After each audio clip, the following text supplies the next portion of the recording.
अशोक गहलोत की सरकार यानी कि 2018 से 23 के बीच में राजस्थान में जो सबसे बड़े घोटाले चर्चा का विषय रहे, उनका नाम आदर्श सोसाइटी घोटाला और संजीवनी घोटाला हैं। राजनीति के वजह भी बने और लोग उसमें बड़े पीड़ित प्रताड़ित हुए, लाखों की संख्या है। लेकिन मौजूदा भाजपा सरकार उस पर अब चुप्पी पे है। संजीवनी में जरूर मंत्री गजेंद्र सिंह शेखावत को राहत मिली है, लेकिन जनता को कब मिलेगी, सवाल वहीं खड़ा है जहां से शुरू हुआ था। अलग बात है।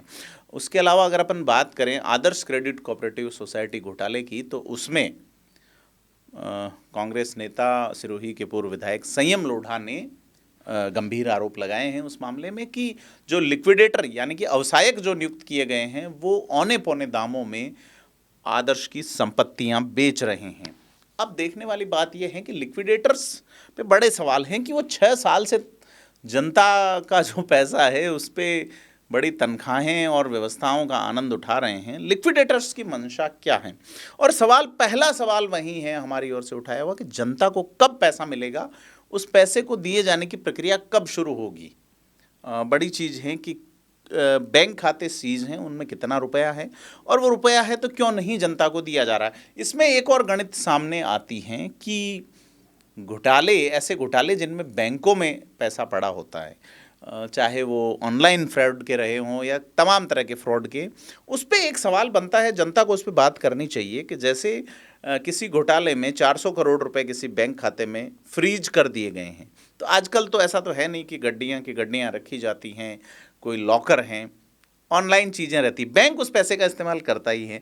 तो क्या उस पैसे का ब्याज बैंक देता है या नहीं? अगर नहीं देता तो निश्चित तौर पे बैंकों की बड़ी गजब की चांदी है और इस चांदी पे सरकार की क्या नज़र है, सरकार से जुड़े हुए लोगों की क्या नज़र है, यह भी एक सवाल बनता है। लेकिन सवाल बनता है कि आदर्श क्रेडिट कोऑपरेटिव सोसाइटी की जो संपत्तियां हैं, परिसंपत्तियां हैं, उन्हें औने पौने दामों में बिना ईडी को सूचित किए हुए नीलाम करने का एक गंभीर आरोप है अवसायकों पे, या जिसे अंग्रेजी में लिक्विडेटर कहा जाता है। संयम लोढ़ा ने एक लंबा चौड़ा पत्र लिखा है और ये कहा है कि जब मामला ईडी के अधीन है, मामले की जांच एसीबी कर रही है, मामले की जांच पुलिस कर रही है, सरकार के ध्यान में मामला और कोर्ट के, तो उस संपत्ति से या उस व्यवस्था से जुड़ा हुआ कोई भी निर्णय व्यवसायिक ले रहा है तो वो क्यों नहीं इन एजेंसीज के ध्यान में चीज़ डाल रहा। बड़ा गंभीर सवाल है क्योंकि लाखों लोग जुड़े हुए हैं। लिक्विडेटर्स कौन हैं? सेवानिवृत्त लोग हैं। अपनी सेवा के दौरान किन आरोपों से घिरे रहे वो भी चर्चा का विषय है।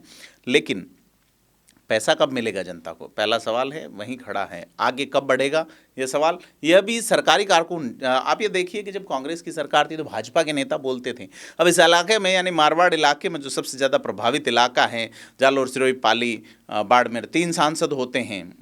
बाड़मेर में जरूर कांग्रेस के सांसद है, वो भी इस पर कुछ बोलते नहीं हैं, लेकिन पाली के सांसद भाजपा की पीपी चौधरी हैं, चुप्पी हैं जस की तस, और चुप्पी गहरी चुप्पी हैं लुम्बाराम चौधरी के भी, के जो सिरोही के सांसद हैं, और जो आदर्श के जो कर्ता धर्ता हैं मुकेश मोदी, वो भी सिरोही के रहने वाले हैं। ये सोसाइटी वहीं से शुरू हुई। तो बड़ा सवाल है कि इनकी चुप्पी के मायने क्या हैं। जोधपुर के जो सांसद है गजेंद्र सिंह शेखावत, उनके कि क्या और कब पैसा मिलेगा लोगों को, बड़ा सवाल है। और इस तरह अगर कोई घोटाला हो रहा है तो उस पर क्या कार्रवाई होती है नहीं होती है, देखने वाली बात है, क्योंकि जनता की गाढ़ी खून पसीने की कमाई का पैसा है। कब मिलेगा, कैसे मिलेगा, सवाल जस का तस है। आपको क्या लगता है, कमेंट करके बताएं और वीडियो को लाइक शेयर जरूर करें। धन्यवाद।